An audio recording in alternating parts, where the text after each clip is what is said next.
En manchette aujourd'hui, la Corporation du patrimoine de Berthier est en pleine campagne de recrutement.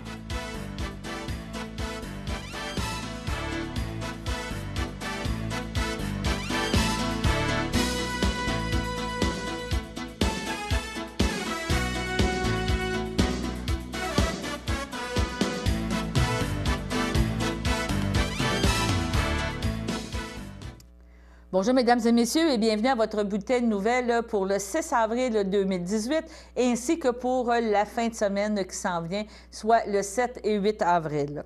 Comme mentionné en manchette, la Corporation du patrimoine de Berthier est en campagne de recrutement, tant au niveau de ses membres que des appels d'offres pour de l'animation aussi à la chapelle des Cuthbert. Donc, c'est l'organisme qui gère ce monument patrimonial. Donc, concernant premièrement la campagne de recrutement pour les membres, donc la Corporation vous invite, si vous aimez le patrimoine, l'histoire, encore les arts visuels, les métiers d'art, la musique. C'est une belle occasion de satisfaire votre passion pour ces divers modes d'expression. En effet, la Corporation du patrimoine est actuellement en campagne de recrutement de membres. La mission de la Corporation est de faire valoir les éléments faisant partie de la culture et du patrimoine locaux de la MRC de Dautrey et de s'occuper justement de l'administration du site de la chapelle des Cuthbert, de permettre aux membres et à la population de découvrir et de se renseigner sur l'histoire de Berthier et de la région et également faire développer chez les membres l'esprit de mise en valeur et de documentation des éléments du patrimoine local. Donc, la chapelle des Cuthbert, c'est un véritable petit musée qui offre depuis plusieurs années la possibilité à différents artistes de présenter des œuvres dans le domaine de l'art visuel ou de la musique en présentant tout au cours de la période estivale des expositions et des spectacles. La carte de membre est au coût de 15 $ et offre plusieurs privilèges. Premièrement, elle vous permet de participer activement à l'Assemblée générale annuelle. Elle vous confère le droit de parole et le droit de vote, de même que la possibilité de devenir membre du conseil d'administration de l'organisme.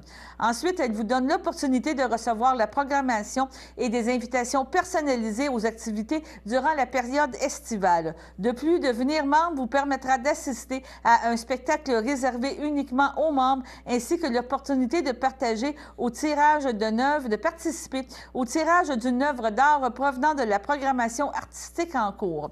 Finalement, l'organisme a mis sur pied l'initiative Amener un ami, qui, en devenant membre, vous permet d'obtenir un billet supplémentaire et vous donne droit à 2 billets de tirage. Pour connaître un peu plus sur la chapelle des Cuthbert, il faut consulter le site internet www.lachapelledescuthbert.com ou communiquer avec Mme Jacqueline Croisetière, qui est l'adjointe administrative. Et de plus, bien justement, il y a un appel de candidature, donc pour justement le lieu d'exposition qu'est la chapelle des Cuthbert. Donc, elle recherche justement des dépôts d'appel de candidature pour pouvoir présenter des expositions justement à la chapelle. La date limite pour cet appel est le 23 avril 2018. Donc, les critères d'évaluation pour justement cet appel de candidature, on parle de la qualité de démarche artistique, pertinence du projet, expérience du candidat et lors du dépôt de la candidature, un texte complet aurait d'environ 500 mots, doit parler du concept de l'exposition, autres informations jugées pertinentes, un portfolio contenant un maximum de 10 pages en format JPEG ou une bande sonore, un texte de 250 mots expliquant la démarche artistique de l'artiste, un curriculum vitae maximum 3 pages. Les projets retenus devront être aussi en lien avec la mission de l'organisme qui est de mettre en valeur les éléments faisant partie de la culture locale de la MRC et permettre à tous et chacun de se renseigner sur l'histoire de Berthier et de sa région. Afin de procéder à l'évaluation des candidatures, les critères retenus sont inspirés de ceux du Conseil des arts et des lettres du Québec qui reconnaît l'importance du statut d'artiste professionnel. Ainsi, un artiste exposant ou présentant un concert à la chapelle des Cuthbert devrait être un artiste professionnel reconnu par ses pairs. qui diffuse ses œuvres dans des contextes aussi notoires. Il est toutefois possible à un artiste en voie de professionnalisation de présenter un projet, simplement l'indiquer dans votre proposition. Donc, on vous rappelle que vous pouvez toujours communiquer par courriel à corp.berthier@commercialgmail.com et si vous voulez avoir plus d'informations ou par téléphone, vous avez le 450-916-2607. Maintenant, dans un autre ordre d'idée, le groupe d'entraide en toute amitié vous invite à son cocktail dînatoire qui aura lieu le 25 mai à 17 h. La soirée se déroulera sous la présidence d'honneur de M. Pierre Lahaye, propriétaire du TIC géant à Berthierville, et le cocktail dînatoire se tiendra à l'Hôtel de Ville de Berthierville sur la rue Montcalm. Le coût de ces activités est de 10 $ pour les membres, 20 $ pour les non-membres et les billets sont disponibles auprès de l'organisme groupe d'entraide en toute amitié. On parle du numéro de téléphone 450-836-6966. Maintenant, on s'en va dans vraiment autre chose. Il y a eu le service des enquêtes des crimes majeurs de la Sûreté du Québec a procédé le 4 avril dernier à l'arrestation de M. Maxime Leblanc relativement à un vol qualifié sur une personne survenue le 1er octobre 2017 à Saint-Damien. Maxime Leblanc, 22 ans, a été arrêté à Radun. Il a comparu au palais de justice de Joliette le 5 avril concernant une accusation de vol qualifié et d'obtention frauduleuse de transport. Cette dernière infraction a été commise à Lavaltrie le 13 février dernier. Des perquisitions ont été réalisées le 4 avril dans un véhicule et dans une résidence de Sainte-Marceline-de-Kildare. Les objets volés ont été retrouvés sur place par les policiers. L'enquête se poursuit et le suspect pourrait faire face à d'autres accusations.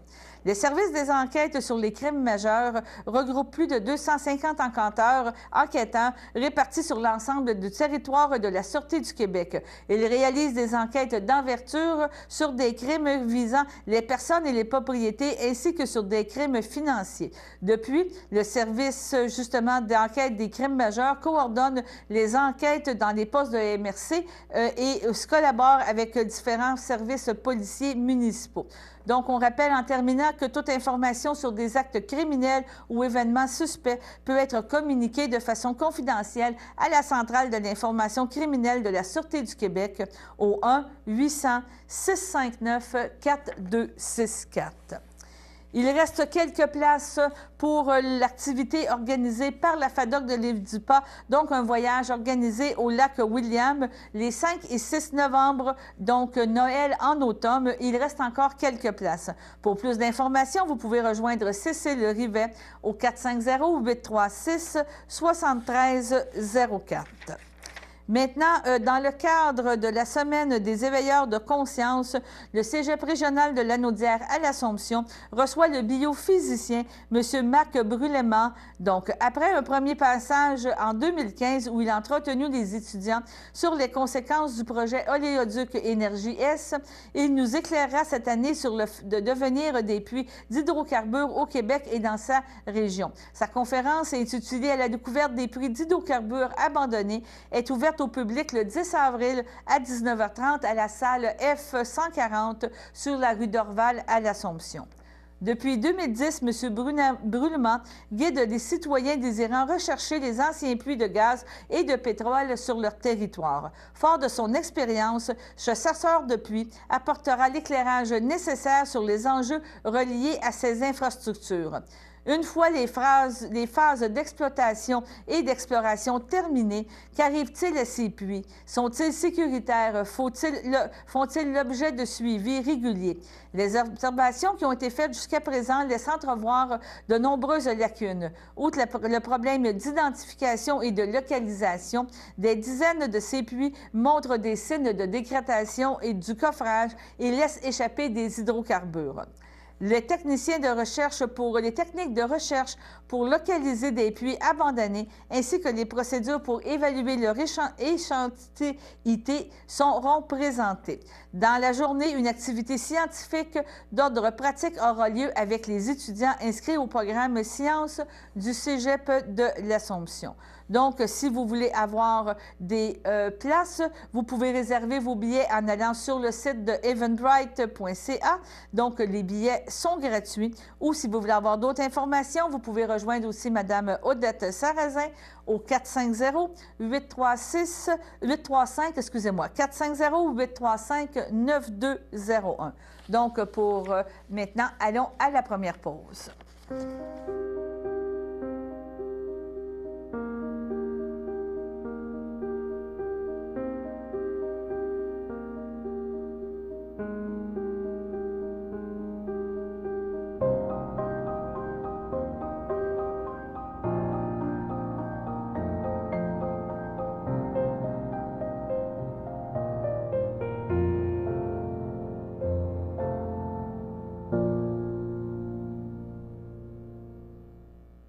Le samedi matin, dès 9h30, nos téléspectateurs sont invités au Super Bingo télévisé diffusé de nos studios de Berthierville. Un montant de 600 $ est disponible chaque semaine lors de cette joute de bingo télévisé. Un animateur et 3 bénévoles se succèdent à la caméra de CTRB dans le but de vous faire passer une petite heure agréable et payante le samedi matin. On peut se procurer les cartes de jeu chez les dépositaires autorisés participants à Berthierville, le dépanneur Formule 1, rue Gilles Villeneuve, le marché IGA Extra sur la rue Gabriel Brissette, le dépanneur Gauthier Savard au 480 Montcalm, le marché Métro rue Notre-Dame, la pharmacie Brunet rue Frontenac, le garage Pétroté sur la rue Gilles Villeneuve et à Saint-Ignace-de-Loyola, le marché Aldo rang Saint-Michel, le dépanneur Le Magasin Esso sur le chemin de la Traverse. Un rendez-vous tous les samedis matins à 9h30 sur les ondes de CTRB, votre télévision régionale et communautaire.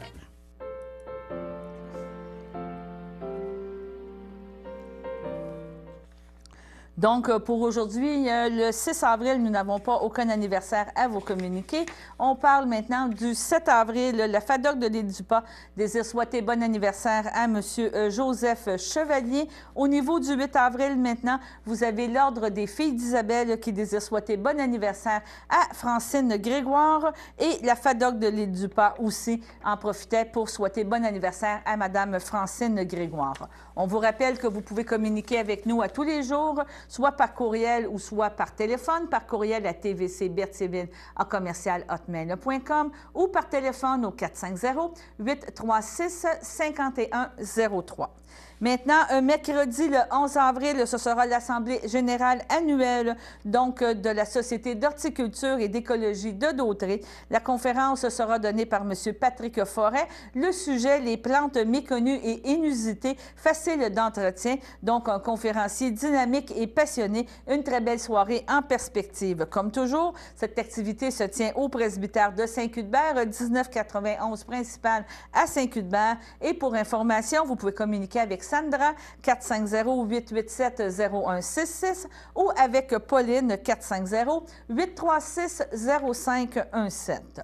La Chambre de commerce et d'industrie Berthier-Dautré organise son souper expert entrepreneur. Cette activité-là se tiendra le mardi 17 avril, donc au club de golf de Berthier. Le prix pour les membres, c'est 55 $ et pour les non-membres, 65 $. Donc, une soirée à ne pas manquer.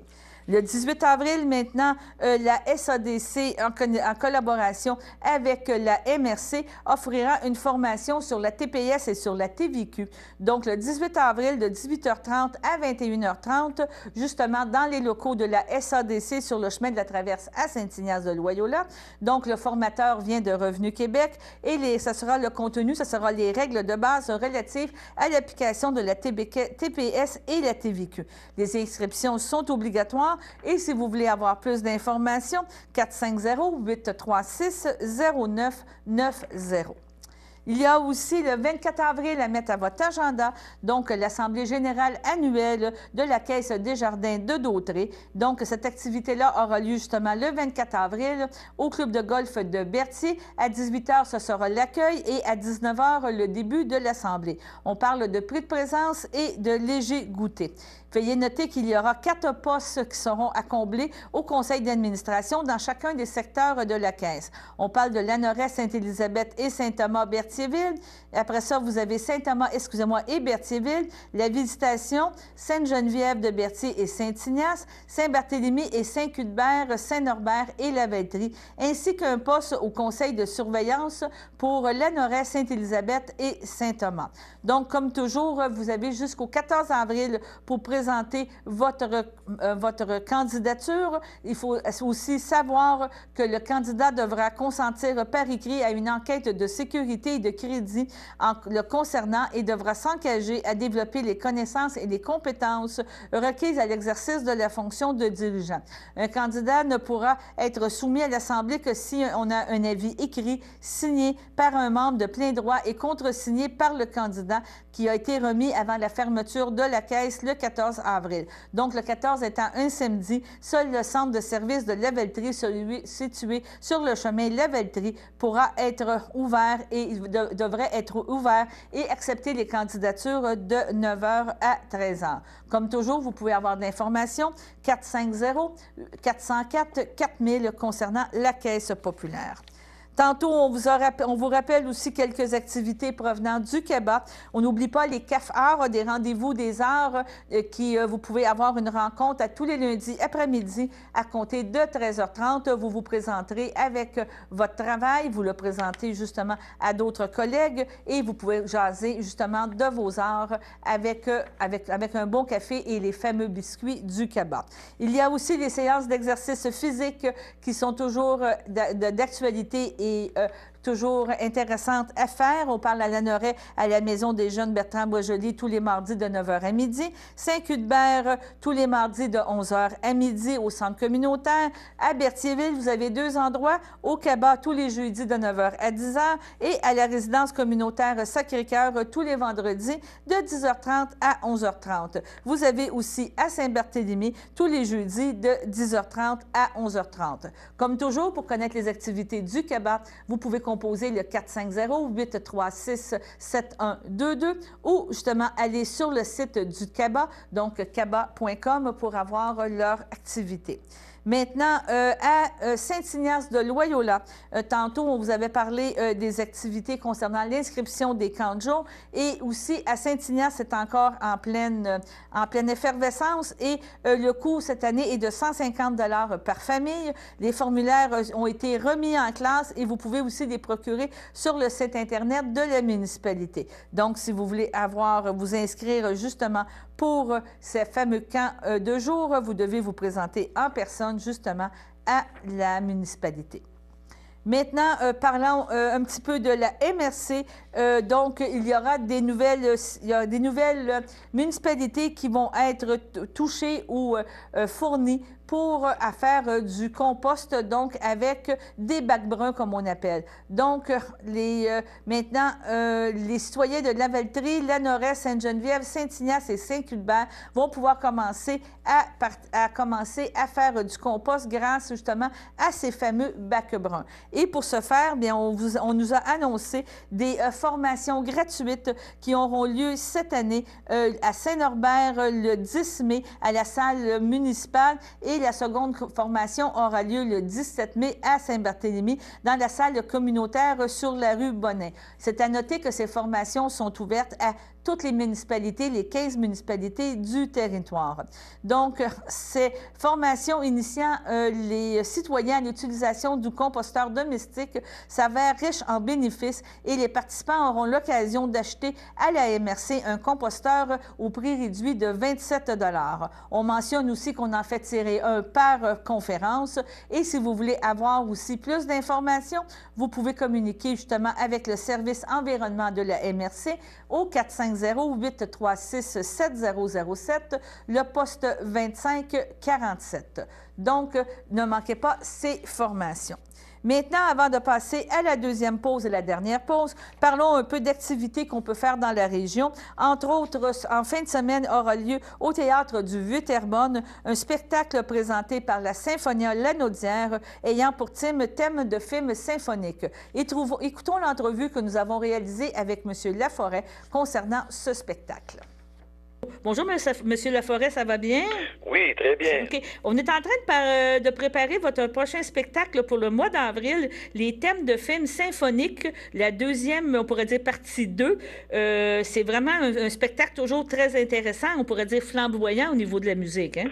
Ben oui, parce que je sais pas si les gens portent attention à la musique lorsqu'ils regardent un film, mais souvent la musique qu'on entend pendant les films, c'est de la musique qui est jouée avec un orchestre symphonique ou avec des cordes ou avec des formations classiques. Donc c'est pour ça qu'on a monté un programme avec des thèmes de films très connus et puis avec une formation là, de cordes, une trentaine de cordes, et puis c'est vraiment là, très proche de la réalité, là, comme on a l'habitude d'entendre ces thèmes-là.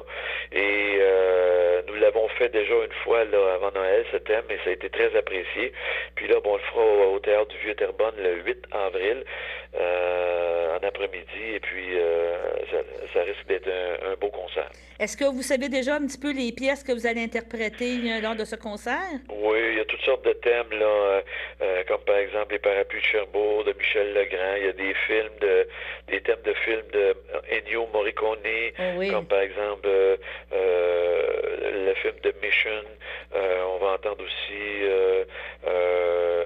des thèmes de films de Hitchcock, le fameux thème qu'on a tous vu, le premier, le film d'horreur. Oui, d'accord.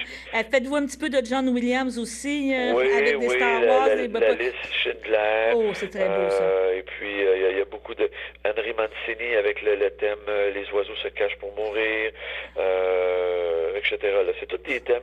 Dr. Givago, il y a des thèmes plus récents, mais donc c'est plus vieux un peu, mais c'est des classiques, ça a resté, comme on dit. C'est ça. Puis, il faut dire que la musique de film, comme vous disiez tantôt, c'est ça qui donne une vie, une âme à un film, là. Quand vous parlez de la liste de Schindler, je veux dire, le thème avec le violon, là, c'est tellement évocateur. Tu peux pas rester, comment je pourrais dire ça, froid, là, quand tu entends des choses comme ça, là. Effectivement, il y a le thème de film aussi, Il était une fois dans l'Ouest, qu'on fera aussi, c'est magnifique cette musique-là. Donc, oui. C'est sûr que pour passer les émotions à la télévision, on a besoin de l'image, mais on a besoin du son aussi. C'est ça. Donc, ça devrait être un après-midi fort chargé, justement, on pourrait dire en émotion, en souvenirs, en images, parce que tu te fermes les yeux puis tu revois les films quand on écoute ces belles musiques-là, là. Certainement. Bon, ben d'accord. Donc, on rappelle que c'est au Vieux-Terrebonne le 8 avril, justement, à 15h en après-midi. Donc, une belle sortie à prévoir encore à Terrebonne, au Théâtre du Vieux-Terrebonne. Merci. Merci. Donc, merci beaucoup, M. Laforêt, pour nous avoir parlé de ce magnifique spectacle qui se tiendra au Théâtre du Vieux-Terrebonne, excusez-moi. Maintenant aussi, si vous allez à Joliette en fin de semaine, du 4 au 29 avril, la Maison et Jardin Antoine Lacombe accueillera l'exposition Rêver en couleur avec l'association Joie de l'aquarelle. Le vernissage aura lieu justement le dimanche 8 avril de 13h à 17h avec une allocution à compter de 13h30. Bienvenue à tous, l'entrée est gratuite. Joie de l'aquarelle, c'est de l'association des aquarellistes de niveau professionnel et semi-professionnel qui vous présente leur dernière réalisation de leurs membres. Donc, vous pourrez découvrir des œuvres de 18 artistes. On parle de André Asselin, France Baudry, Ginette Beaupré, Madeleine Bélanger, Céline Charret, Rolande Desmarais, André Desrochers, Lucie Fréchette, Patricia Fréchette, Nicole Gilliland, Lise Gay, Sylvie Lavallée, Ginette Marquis et Sylvie Masse, Jean-Michel Morin, Nicole Poirier, Hortense Roy et Lorraine Séguin. L'exposition offre un ensemble d'œuvres d'une très grande diversité, parfois réalisées sur du papier de façon traditionnelle, parfois sur du papier tendu ou verni, ou encore directement sur une toile. Elle passe du figuratif à l'abstrait, des couleurs chaudes et vibrantes aux palettes les plus sombres. Donc, c'est une invitation et si vous voulez avoir plus d'informations, vous pouvez aller directement sur le site de antoinelacombe.com pour pouvoir avoir cette information. Maintenant, allons à la deuxième pause.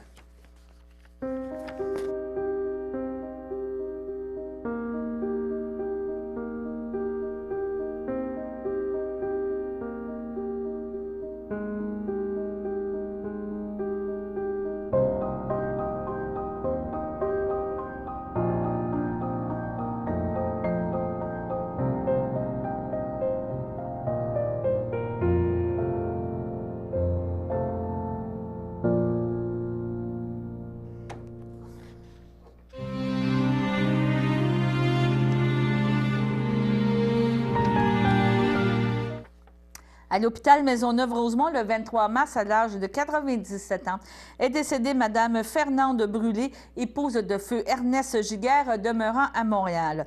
Elle laisse dans le deuil ses frères, sœurs, beaux-frères et belles-sœurs, Marie-Berthe Brûlé, feu Maurice Dubé, Marcel Laurando, feu Roland Brûlé, Maurice Brûlé, Claire Mancé, Monique Brûlé, feu Léo Fafard, Fernand Bellemare, feu Suzanne Brûlé, André Brûlé, Rita Trahan, Bernard Grandchamp, feu Irène Brûlé, Ovid Giguère, Fernand Giguère, feu Lise Henry, plusieurs neveux, nièces, autres parents et amis.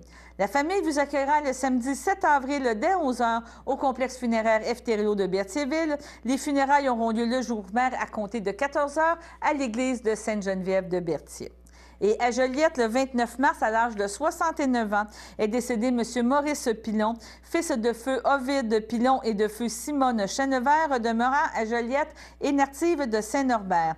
Il laisse dans le deuil ses enfants, Édith et Patrice Pilon, ses petits-enfants, ses sœurs, son frère, Marielle Pilon, Michel Champagne, Jean-Pierre Pilon, Anne Julien, Nicole Pilon, plusieurs neveux, nièces, autres parents et amis.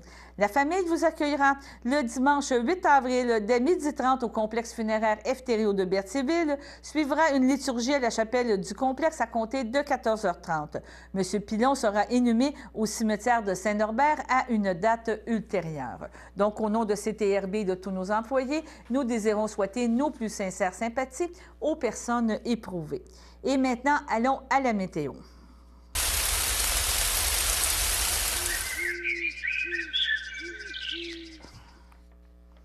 En fin de semaine, on devrait avoir peut-être un regain un petit peu de température. Ça, demain matin, on devrait, pas demain matin, excusez-moi, mais vendredi, en fin de journée, on devrait avoir peut-être quelques encore averses de neige fondante avec une température oscillant entre 3 et 1 degré Celsius.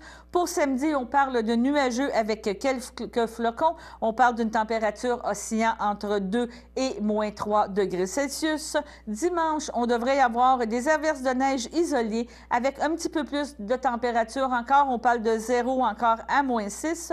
Donc, c'est un petit peu plus difficile pour le réchauffement. Et au début de la semaine, on devrait avoir encore assez ensoleillé avec quelques passages nuageux avec une température oscillant entre 2 et 5 degrés Celsius. Avant de terminer, on vous rappelle qu'il y aura un concours de bûcherons le 21 avril à Saint-Cuthbert. Donc, les inscriptions pour les frais d'inscription seront de 10 $. La date d'inscription, c'est le jour même à compter de 8h30. Et si vous voulez avoir plus d'informations sur cette activité, vous pouvez rejoindre Annie au 450-803-1393. On parle d'un concours de bûcherons amateur avec du godendor, de la sciyotte, de la scie mécanique et venez aussi rencontrer Hugo Gérard. Donc, maintenant, c'était votre bulletin de nouvelles pour aujourd'hui et pour la fin de semaine, donc pour le 6, 7, 8 avril. On espère que vous soyez prudents sur les routes et si vous avez à sortir, soyez vraiment attentifs à la température et justement à la prudence sur les routes. On espère vous revoir lundi. Bonne fin de semaine.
Lorsque vous circulez en présence d'une machine agricole, soyez vigilant. Vous devez connaître les principales contraintes liées à la conduite d'un tel véhicule pour mieux comprendre ses manœuvres et adopter une conduite sécuritaire. Partager la route, c'est votre responsabilité. Les machines agricoles circulent généralement à moins de 40 km/h. Soyez patient.